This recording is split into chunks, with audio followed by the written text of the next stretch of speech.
सबसे पहले इस वक्त की बड़ी खबर जो कि महाराष्ट्र से है। 100 करोड़ की वसूली और मनी लॉन्ड्रिंग के मामले में महाराष्ट्र के पूर्व गृह मंत्री अनिल देशमुख को ईडी ने गिरफ्तार कर लिया है। सोमवार को ईडी ने अनिल देशमुख को पूछताछ के लिए बुलाया था। करीब 12 घंटे से ज्यादा समय तक पूछताछ करने के लिए ईडी ने के बाद अनिल देशमुख को गिरफ्तार कर लिया गया। आज ईडी अनिल देशमुख को पीएमएलए कोर्ट में पेश कर रिमांड लेने की मांग करेगी। हालांकि अनिल देशमुख के वकील ने कहा है कि वो इस गिरफ्तारी का कोर्ट में विरोध करेंगे। महाराष्ट्र से इस समय की बड़ी खबर, पूर्व गृह मंत्री अनिल देशमुख की गिरफ्तारी हो गई है। अंकुर त्यागी और जानकारी के साथ। अंकुर, 12 घंटे की पूछताछ और आखिरकार गिरफ्तारी, क्या वजह बताई गई? देखिए, वजह बहुत क्लियर है क्योंकि इससे पहले भी जब इस मामले में चार्जशीट जब ईडी ने डाली थी उसमें अपनी फैक्ट्स फाइंडिंग जो इस पूरे केस की रही है वो उन्होंने बताई थी। उन्होंने साफ तौर पे कहा था कि किस तरीके से सचिन वसी को बकायदा उगाही का काम दिया गया था। उस उगाही की रकम उन्होंने बताया कि दिसंबर 2020 से लेके फरवरी 2021 के बीच में तकरीबन 4.5 करोड़ रुपए सचिन वसी ने अलग अलग डांस बार, ऑर्केस्ट्रा, रेस्टोरेंट, इस तरह के एस्टेब्लिशमेंट से वसूली के जरिए इकट्ठा किए।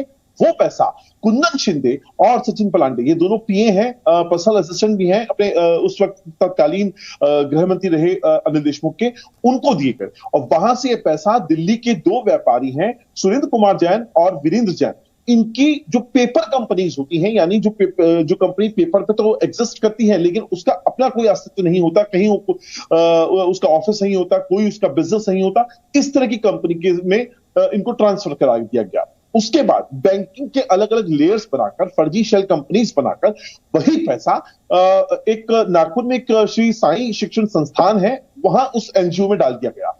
ये ताज्जुब वाली बात है कि श्री साईं शिक्षण संस्थान पे जो एक तरह से पूरा एडमिनिस्ट्रेशन जो है वो अनिल देशमुख और उनके पूरे परिवार का है। और फिर यहां से कई तरह की जो बेनामी संपत्ति है उनको खरीदा गया है, इस तरह के आरोप हैं। और यही नहीं, कई ऐसी कंपनी है जिनका नेटवर्थ जो है 5 करोड़ से ज्यादा का है, लेकिन वहां महज 17 लाख या 20 लाख रुपए लगाकर अनिल देशमुख और उनके परिवार के सदस्य वहां 50% के हिस्सेदार थे। तो इस तरीके से जो पैसा है उसको जो एनरूट किया गया है उसको लेकर ईडी की अपनी फैक्ट्स फाइंडिंग है, अपने सबूत है, अपने गवाह है, और उसी के आधार पर कल पूरे दिन उनसे पूछताछ हुई। तकरीबन 11:50 पे दोपहर पे वो आए थे और रात के 12 बजे उनको अरेस्ट कर लिया गया। और अब आगे की कार्रवाई यहां से क्या होगी? पीएमएलए कोर्ट में कितने बजे पेशी हो सकती है? देखिए, पीएमएलए कोर्ट में अंदाजन 11 बजे का वक्त होता है जब कोर्ट शुरू होती है। उसके बाद बोर्ड पर कैसे मैटर्स आते हैं ये डिपेंड करता है। मामला बहुत हाई प्रोफाइल है, उम्मीद लगाई जा रही है शुरुआती मैटर ही इसको रखा जाएगा। और उसके बाद जो अपनी तरफ से जो ईडी के जो वकील हैं वो पूरा अपना केस यहां पर रखने वाले हैं। चार्जशीट पे से जो फैक्ट फाइंडिंग है वो भी रखेंगे। अभी तक कल जो उनका स्टेटमेंट हुआ है, तकरीबन 12 घंटे पूछताछ हुई है, वहां से क्या निकल के आया है और इसके आगे रिमांड चाहिए तो क्यों चाहिए, रिमांड का अपना बेसिस क्या है, ये तमाम चीजें होंगी जिनको उनको बताना होगा। लेकिन एक बार फिर से अगर इस केस को समझने की कोशिश करें, मुंबई के पूर्व पुलिस कमिश्नर की एक चिट्ठी जो कि मुख्यमंत्री को लिखी गई, उसके जरिए पूरा केस सामने आता है। इसमें कितने किरदार शामिल रहे और ये केस सिलसिलेवार तरीके से कैसे आगे बढ़ा, जरा ये भी समझाइए। किरदार बहुत बड़े हैं इसमें। मार्च के अगर आपको याद होगा तो 20 मार्च का आसपास का वक्त था जब परमवीर सिंह ने वो लेटर बम डाला था। लेटर बम तब डाला था, धमाका की आवाज हम आज सुनाई दे रही है जब महाराष्ट्र के पूर्व गृह मंत्री अनिल देशमुख को गिरफ्तार कर लिया गया। इसमें एक सबसे बड़ा किरदार था सचिन वसी का, वही सचिन वसी जो एंटीलिया बम धमाके का या बम साजिश का और मनसुख हिरेन हत्याकांड का मुख्य अभियुक्त है। और वहीं से पूरा का पूरा चीज निकल के आती है। बकायदा ईडी ने इसका स्टेटमेंट भी लिया है सचिन वसी का। सचिन वसी ने अपने इसमें बताया कि कितने सिलसिलेवार तरीके से पहली बार उसको नौकरी में इंस्टिगेट करने के लिए लाने के लिए ही उससे 2 करोड़ की रिश्वत अनिल देशमुख ने मांगी थी, वो भी ये कहकर कि जो एनसीपी के जो प्रमुख हैं शरद पवार, वो उससे नाराज चल रहे हैं, वो उसको नहीं चाहते हैं कि किसी भी तरीके से वो वापस सर्विस में आए और उनको मनाने के लिए 2 करोड़ रुपए चाहिए। तो इस तरह की कई सारी बातें निकल कर आई थी। उसके अलावा कैसे अलग अलग ट्रांसफर पोस्टिंग के लिए कई आईपीएस अधिकारियों ने, पुलिस के अधिकारियों ने बाकायदा अनिल देशमुख के थ्रू पैसा सचिन वसी ने दिया। क्योंकि गृह मंत्री थे, गृह मंत्रालय उनके हाथ में था, तो ये अधिकार उनके पास था। तीसरा आरोप था कि कैसे हर बार रेस्टोरेंट, डांस बार या फिर ऑर्केस्ट्रा, इस तरह के जो एस्टेब्लिशमेंट होते हैं, हर महीने उनसे 3 लाख रुपए का एक टारगेट उनको दिया गया था। तो इस तरह से कई सारी चीजें की। दूसरा आरोप था, जैसे मैंने बताया कि 4.70 5 करोड़ की रकम थी, जिसको दिसंबर 2020 से लेकर फरवरी 2021 के बीच में सचिन वजे ने, सचिन पलांडे और कुंदन शिव, दोनों पीए हैं, दोनों काम देखते हैं अनिल देशमुख का, उनके हवाले किए थे।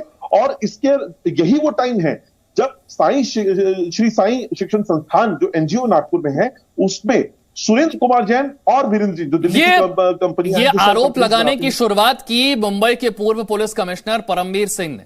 लेकिन हैरानी की बात है अंकुर, परमवीर कहां है इसका कोई पता नहीं है। एक पूर्व पुलिस कमिश्नर गायब हैं जिनके बारे में कोई जानकारी नहीं है।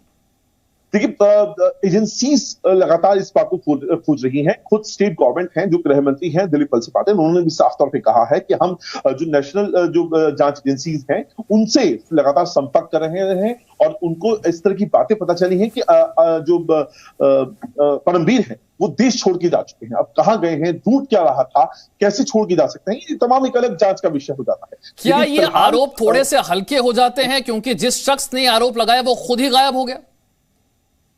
देखिए, यकीनन तौर पर इसके 2 पहलू आपको समझने होंगे कि एक तो जिसने आरोप लगाए वो गायब हो गया, लेकिन उसने अपनी तरफ से कोई भी स्टेटमेंट जांच एजेंसी को नहीं दिया।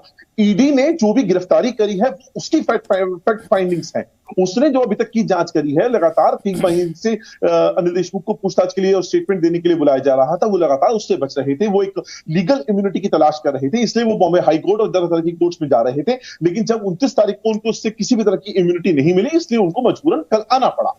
यहां से ईडी जब बात कर रही है, अपना जब केस प्रेजेंट कर रही है, तो उसके पास ये सुरेंद्र कुमार जैन, वीरेंद्र जैन, ये जितने भी कैरेक्टर मैं आपको बता रहा हूं, सचिन वजी का स्टेटमेंट, इनकी कंपनी जो शेल कंपनीज हैं उसका पूरा जाल, उनके पूरे इनकम टैक्स रिटर्न्स, इनकी जो धर्मपत्नी है अनिल देशमुख, उन सबके डॉक्यूमेंटेड प्रूफ है और उसके आधार पर इनकी गिरफ्तारी की है। Presenting B News app available on Google Play and App Store. Download it now.